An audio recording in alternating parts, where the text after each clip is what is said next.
Hello बच्चों, let's read the question. The question is, let En equals to -1 upon 8 epsilon naught square Me4 divide by n square H4 be the energy of the nth level of hydrogen atom. ये जो energy का formula दे रखा है, that is the energy of hydrogen atom in nth level. ठीक है.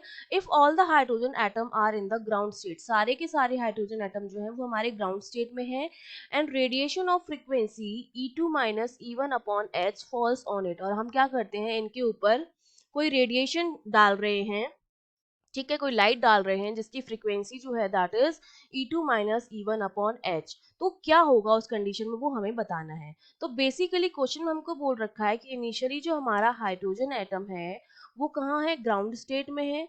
That means number of n जो है वो मेरा वो क्या है, 1 है. ग्राउंड स्टेट के लिए n इक्वल्स टू 1 होता है, मतलब हमारा हाइड्रोजन एटम जो है ग्राउंड स्टेट में है और इसका जो एनर्जी लेवल होगा वो compare to other excited levels कम होगा. ठीक है, इसका मतलब जो एनर्जी लेवल है इसका वो क्या है, लो है अभी.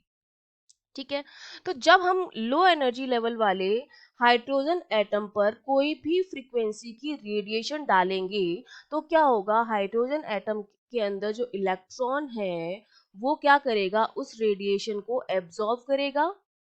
ठीक है, उस रेडिएशन को वो एब्जॉर्ब करेगा और एब्जॉर्ब करके, क्योंकि जो हम रेडिएशन डाल रहे हैं उसकी जो एनर्जी है वो उसकी जो फ्रीक्वेंसी वो कितनी है, E2 minus E1 upon H. किस लेवल की एनर्जी है, सेकंड एक्साइटेड स्टेट और सेकंड और फर्स्ट के बीच की एनर्जी है. तो इसको एब्जॉर्ब करके वो क्या करेगा, एक्साइट हो जाएगा और एक्साइट होकर फर्स्ट एक्साइटेड स्टेट में जा सकता है. ठीक है, ये उसकी कोई थोड़ा सा पार्ट एब्जॉर्ब करके क्या करेगा, फर्स्ट एक्साइटेड स्टेट में चला जाएगा. ठीक है, first excited state means n equals to 2 में चला जाएगा. यही तो होता है कि जब भी हम अगर इलेक्ट्रॉन है जिसकी एनर्जी कम है और उसको हम अगर हाई एनर्जी वाली फ्रिक्वेंसी के ऊपर डाल रहे हैं तो वो क्या करेगा, उस हाई एनर्जी वाली फ्रिक्वेंसी से क्वांटा के फॉर्म में जितनी एनर्जी एब्जॉर्ब कर सकता है एब्जॉर्ब करके एक्साइटेड हो जाएगा और किसी एक्साइटेड स्टेट में चला जाएगा. अब वो कितना एक्साइटेड करके जाएगा वो आप पर वो डिपेंड करेगा कि कितनी फ्रिक्वेंसी की लाइट उस पर डाली जा रही है.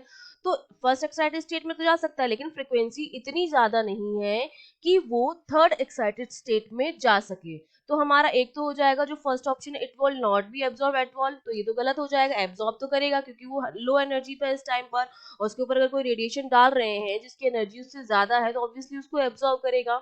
Now B option is some of atoms will move to the first excited state. तो ये बिल्कुल सही है कि कुछ एटम्स जो होंगे वो उस फ्रीक्वेंसी के कुछ एब्जॉर्ब करेंगे और फर्स्ट एक्साइटेड स्टेट में चले जाएंगे. बिल्कुल करेक्ट है. सी में है all atoms will be excited to the, ये तो गलत हो जाएगा, सारे एटम्स जो होंगे वो उसको एब्जॉर्ब नहीं करेंगे, कुछ नहीं करेंगे और कुछ करेंगे उस फ्रीक्वेंसी को. और डी में आपको दे रखा है क्योंकि जो ग्राउंड स्टेट होता है that is the most stable compare to the other excited states. ठीक है, और डी ऑप्शन जो है, no atoms will make a transition to the n equals to 3 state.